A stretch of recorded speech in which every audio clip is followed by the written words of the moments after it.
happy birthday to me. I'm turning 43 this weekend, but you get the present. It's this weekend's AnimeNation podcast with me, John, and you, the dear audience. And we'll start off this week with the news that the Overlord light novel series by Kuragane Maruyama will be getting an anime adaptation of some variety. We don't know yet whether this will be a television series, OVA series, or a movie, but my bet is that this will probably be a television series. The reason why I think that is because this concept, the story, skews very similar to anime like Sword Art Online and Log Horizon. The concept of Overlord involves a boy who refuses to log out when the online game he's playing shuts down. He discovers that the game doesn't stop functioning. The game actually continues functioning and develops a life of its own. The NPC characters gain self-awareness, and he finds himself with a new avatar, a skeleton wizard. So our main character, the skeleton wizard, who is now trapped in this self-sufficient game, decides to become the dominant overlord of the entire fantasy game world. The original light novel series premiered in 2010 online and started in print in 2012. It currently has 7 print volumes. Laurie Nocera, or Owari of the End, is getting an anime adaptation as well. We know for certain that this will be a television series. Laurie Nocera is written by Takeya Kagami, the author of Densetsu no Yushin no Densetsu, and it's got Tenma no Kurosagi, both of which have previously gotten anime adaptations. The manga series is storyboarded by Densuke Furuya, and then finished illustrating by Yamato Yamamoto, who is primarily an anime character and concept designer rather than a manga artist. But he is working on this in the function as a manga artist. Owari Nocera is a acclaimed, we can say, fantasy adventure, dark fantasy manga series that premiered in 2012 and currently has 5 collected volumes. It's set in a future in which disease has wiped out all of the adults in the world, leaving only children, but vampires have also arisen. So the children that are left alive are all slaves to vampires. Well, one of these children starts growing up and decides that he wants to become a warrior so he can fight back and wipe out the vampires and relieve his fellow children from the yoke of slavery. This definitely sounds like it could be an interesting concept. Sounds like it could be a pretty exciting and pretty intense anime. We'll look forward to this probably sometime next year. The Tohko Jimbo and Me manga is getting a live-action television series. This is the award-winning manga by Kei Ogawa, which is about a former biker gang member who, in order to support his sister, takes a job as a legal clerk, even though he doesn't actually know anything about the law. This is the kind of manga that's shown up before in things like Salaryman Kintaro, and now I've completely forgotten my other example, but this sort of fish out of water story, GTO is another example of this. The delinquents or bikers that take on respectable jobs is a pretty familiar and pretty popular subgenre of seinen manga. So it's not surprising to see yet another instance. For the TV adaptation of Tohko Jimbo and Me, the TV series will be titled Binta Bengoshi Jimbo and Me ga Ai ge Keikimashita. Now it's going to star Toshio Matsumoto of the Japanese boy band Exile. The TV series is going to premiere on October 2nd. It's not the only manga that's getting a new live-action adaptation, however. Wakakozake, the award-winning and acclaimed drama manga by Chie Shinkyu is also getting a live-action television series. This particular manga started last year and currently has 3 collected volumes. It's considered a gourmet manga. It's a manga about a middle-aged woman, well, not quite middle-aged, a 20-something young-aged Japanese woman who has a hobby of going to different bars and trying out their sake in order to find the place that really suits her, the place where she fits in and feels comfortable with the liquor. So we can see how this might be a popular title along the lines of something like Kami no Drop or Drops of God, the wine-tasting manga that reached great acclaim a couple years ago.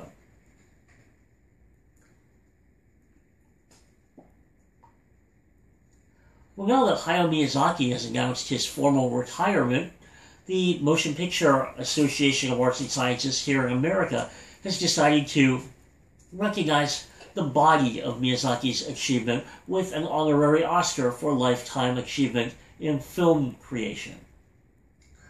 The MPAA Board of Governors has decided that it will give Hayao Miyazaki an honorary Oscar statue at the 6th Annual Governor's Award Ball, or Award Dinner, to be held on November 8th in Hollywood, California. This will actually be Hayao Miyazaki's second Oscar. He won his first Oscar for Best Director for directing Best Animated Film Spirited Away back in 2002. He was then nominated for 2 more Oscars. He was nominated in 2005 to receive the award for Best Animated Film for Howl's Moving Castle, and then his film Kaze Tachinu, The Wind Rises, was nominated for a Best Animated Film Oscar in 2013. In yet continuing domestic news of varying appeal, we hear now from Funimation that Toonami will replace Black Lagoon with Hellsing Ultimate. When the Black Lagoon broadcast ends, next 2 weeks from now, Hellsing Ultimate will take its place at 3 a.m. on September 13th. Now, we don't know yet how much of the Hellsing Ultimate series that Adult Swim will broadcast, but given the timing, we may see all 10 episodes hit Adult Swim. Funimation will be releasing the 9th and 10th Hellsing Ultimate OVAs on domestic home video on October 28th, so given time, it might be possible that those episodes broadcast or even premiere on Adult Swim ahead of or concurrent with their American home video release. While I'm sure that many fans will be very pleased to see Hellsing Ultimate broadcast on American TV, what we will be getting is a heavily edited version of the Hellsing OVAs, however. In practical terms, Adult Swim is setting aside an hour-long block from 3 to 4 a.m. to broadcast the Hellsing Ultimate OVAs. However, most of the OVAs run longer than the broadcast time slot. The broadcast time slot, after commercial breaks are accounted for, allows for 43 minutes of programming time. Only 2 out of the 10 OVAs are 43 minutes or less, so which means that 8 out of the 10 OVAs will have to be edited for time. Furthermore, presumably all of the OVAs are going to be edited to reach TVMA broadcast standards. So we don't know exactly how much time will be cut, but for example, the last OVA runs roughly an hour and 8 minutes long, so it will have to be cut down significantly to reach 43 minutes. But having these episodes, even in edited form, on broadcast TV, or at least cable TV, still provides a lot more exposure to anime, and considering that Hellsing hasn't appeared on any form of American TV in many years, this is certainly good exposure. In terms of domestic home video rather than broadcast releases, This past week, Discotech released the first remastered Cardcaptor Sakura motion picture on domestic DVD. They also released the complete Cyber 6 television series in its original English language for the first time ever on American home video. They released the Fatal Fury OVAs and the Fatal Fury motion picture, which have been out of print on American DVD for many, many years as well. This past week, Aniplex released the Kabuki Monogatari Meoi Jingashi Blu-ray Limited Edition. This is essentially a limited American import of the Japanese release at a slightly discounted price. Sentai released the complete King Moza television series, or Kiniro Mosaic television series, on both DVD and separate Blu-ray. They released the second season of Uta no Prince Sama Maji Love 2000% on DVD and separate Blu-ray. And they released the Watamote, or Watashi ga Motenai no Ado Kaige Tomo Omaira ga Warue, or It's Not My Fault That I'm Not Popular television series on separate DVD and Blu-ray collection this past week.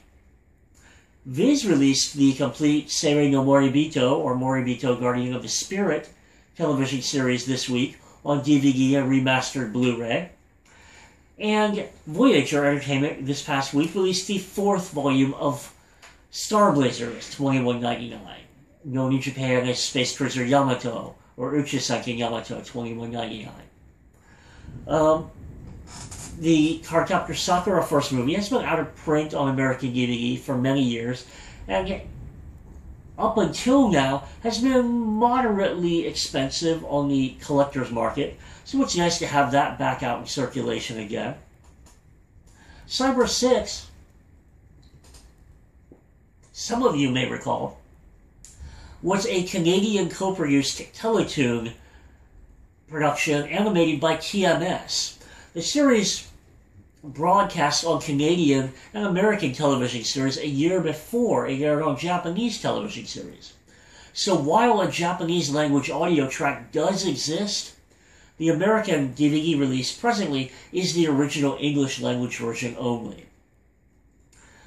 The Fatal Fury 2 TV specials that are commonly known as OVAs and the motion picture have been out of production and out of circulation on American DVD for a number of years, previously from Viz, and they likewise have been relatively difficult to find and relatively pricey on the collector aftermarket. So it's nice to have those back in circulation again. We criticize video game anime adaptations frequently for good reason, because frequently they're typically pretty bad. However, the Masami Obari directed Fatal Fury OVAs are actually towards the top end, or at the top end of anime video game adaptations. They are pretty good, so it's a pleasant situation to have those back in circulation domestically now as well. I really don't have much to say about Kabuki Monogatari. I have not been keeping up on the Monogatari series, largely because I find it very redundant and very pretentious. I tend to think that the novels are really the same basic story, just recycled over and over and over again, for as long as Japanese consumers will continue to buy them. So the anime, while stylish, is largely the same story, with very, very minor variation over and over again. So I kind of lost interest in the Monogatari franchise shortly into Monogatari's second season, so I have not watched any of the recent releases. I also, regrettably for myself, have not purchased any of the more recent Monogatari import Blu-ray releases because I simply can't afford them lately. I work on a teacher's salary, and sadly a teacher's salary does not allow me to buy every anime release that I would like to buy. Sadly, I also have not yet picked up Kiniro Mosaic. I quite enjoyed the first TV series, and I'm quite looking forward to Kiniro Mosaic Golden, the upcoming second TV series. So this is a title that I have not bought yet, but I'm anticipating picking up soon. Kagero Mosaic is a Bishoujo slice-of-life story about two British girl foreign exchange students and their experience living and going to school in a Japanese high school. It's a very adorable, sort of whimsical, charming slice-of-life, lighthearted comedy. I think it caught a lot of Americans by surprise, being better than a lot of Americans expected it to be. I quite enjoyed it. I recommend it. I'm looking forward to purchasing it at my earliest opportunity. I'm not a fan of the Uta no Prince-sama franchise, simply because I'm not a fan of Bishonen anime. However, people who like this will be pleased that it's out in America. I was not a fan of Watamote, although I know it has been tremendously popular among Americans. It struck me as a little bit of a credibility stretch, but people who are a little bit more forgiving tend to enjoy it quite a bit. The manga has been a big success in both America and Japan. The TV series went over pretty well here in America, so I know that there's plenty of fans out there that are quite pleased that Watamote is now available on domestic home video. I've mentioned before that I thought the Space Cruiser Yamato 2199 television series was excellent, but to reiterate, on a teacher's salary, I simply can't afford the American DVD or Blu-ray release. Hopefully, at some point, I will be able to afford these and pick them up. While I have not picked up any of this week's releases, I did splurge a little bit. Every now and then I spend some money I probably shouldn't. Because this past week, I found for sale a good condition copy of the original 1990 softcover graphic novel known as Manga. This was an English language manga anthology softcover published in Japan by Metroscope Publishing. It was released in America in very limited quantities and is now widely recognized and considered the very first official commercial attempt to distribute English language translated manga in America. This very slightly, as far as I'm aware, if I'm correct, predates Leaf Publishing's release of the Golgo 13 graphic novels in America and predates the release of the English translated Barefoot Gen manga in America. So this, despite being very obscure, is a really, to me at least, fascinating component of American anime history. It predates even the Mega Comics publication from General Products and Gainax. While I do have a copy of Mega Comics, I don't have a copy of Manga. This is a very, very rare, very obscure publication, and on the collector market, its value tends to vary dramatically depending on seller and condition. It typically varies anywhere from about $35 a copy up to $100 a copy. I was able to find a copy in perfect condition for $40. So while I could have purchased one of this week's new DVD or Blu-ray releases for that same price, I decided to go in a different route and pick up this archive of American anime history and finally buy myself a copy of Manga. So my copy has not yet arrived in the mail, but I'm looking forward to it arriving and I'm looking forward to reading it. As I am a little bit of a buff, a little bit of an enthusiast for the history of manga and anime in America, I'm really looking forward to having a copy of this in my hands at last. Last night, I watched the new, relatively new, the new Lupin vs. Conan movie. Lupin III vs. Detective Conan, the movie. I was quite pleased with it. I watched the Detective Conan vs. Lupin III television special in untranslated Japanese a couple years ago, and was a little bit disappointed to find that it was largely a Lupin III TV special with some brief cameo appearances from the Detective Conan cast. So I'm pleased to see that the follow-up sequel movie is much more balanced and even-handed Detective Conan and Lupin the Third film. The characters really get a sort of even coverage, although the film does look a little bit more like, and skew in tone a little bit more like Lupin the Third. Particularly the humor skews toward Lupin the Third style, so I was at times a little bit surprised to see such overt physical gag humor being performed by Detective Conan characters. Because humor in Detective Conan is usually much more witty and much more dialogue-based, much more irony-based than physical-based. But it's different in this movie because Lupin the Third is much more physical humor. So that really intrigued me. I was also pleased to see quite a number of really almost iconic crossover moments between characters.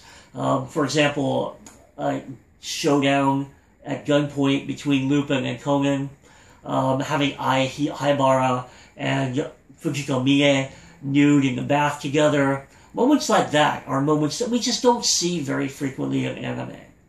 I was also very pleased to see a continuing development of the relationship between Jigen and Conan in the feature film. That was really rewarding and quite a pleasant, enjoyable aspect of the new movie.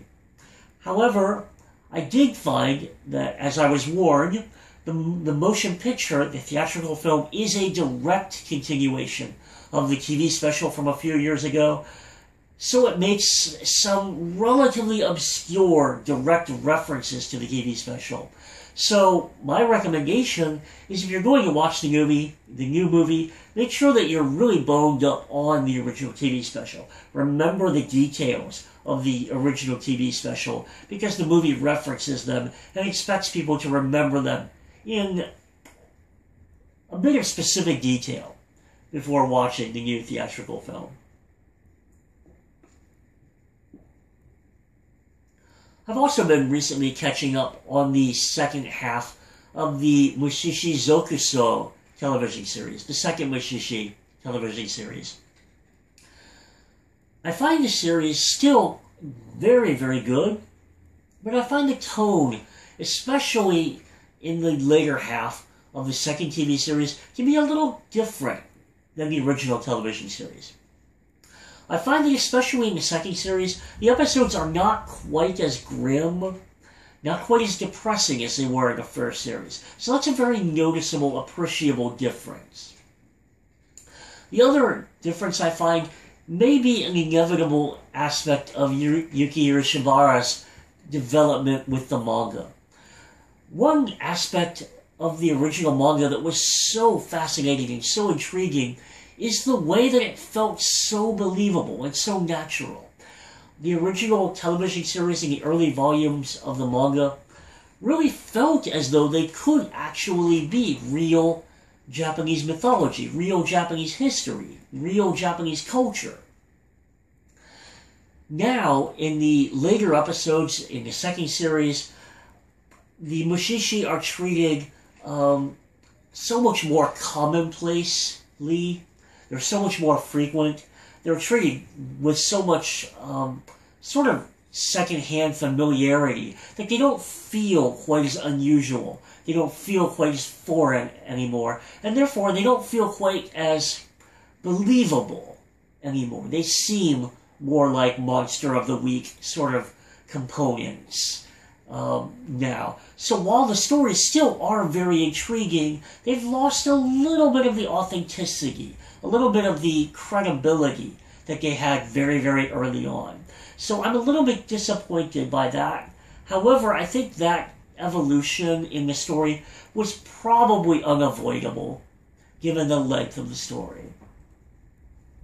A little bit of a controversy regarding Hello Kitty seems to have erupted lately this week. After more than 30 years, Sanrio has officially, publicly confirmed that Kitty is not a cat. This fact seems to have taken a lot of people by surprise. In fact, I don't think this really should have come as a surprise at all.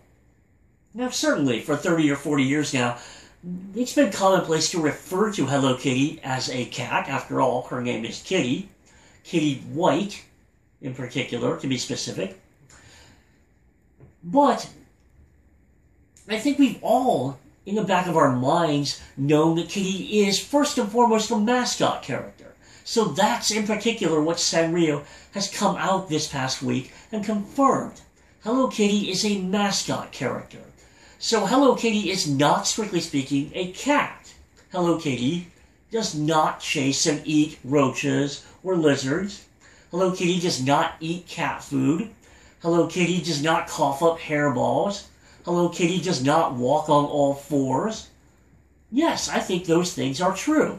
In those aspects, Hello Kitty is not a cat. She's not a domestic animal.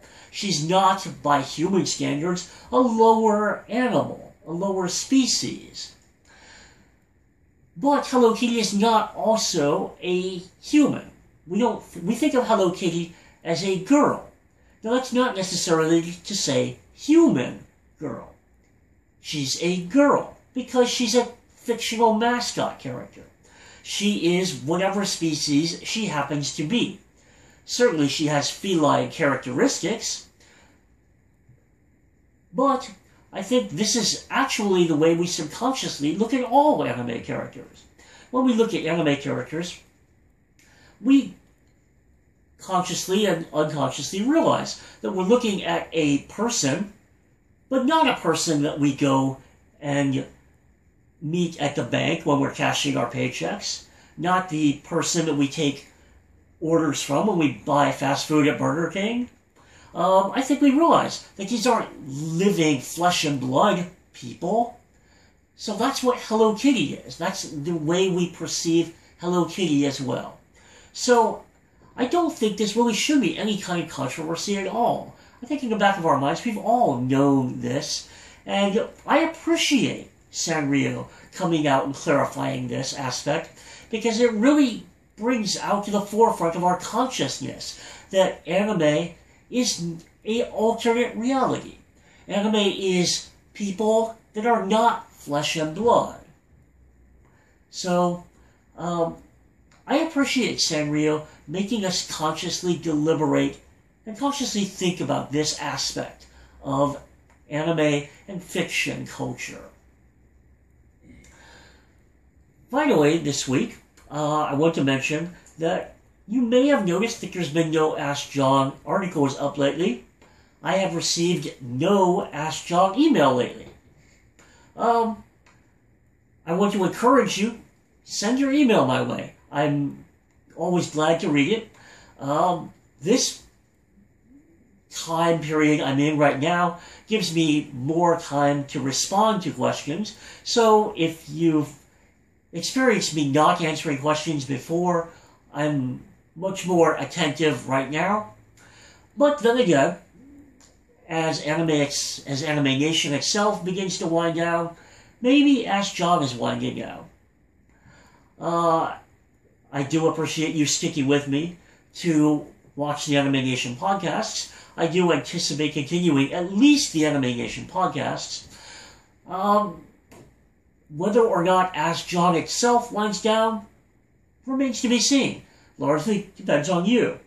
Of course, that's not to say entirely on you. I'm certainly to blame, to be involved, but how long Ask John continues, we'll work that out as it goes. But for now, I appreciate you watching this week's AnimeNation podcast, and I hope that you'll tune back in next week to watch the AnimeNation podcast with John, 43 years old at the time, again. So thanks for listening. Bye-bye.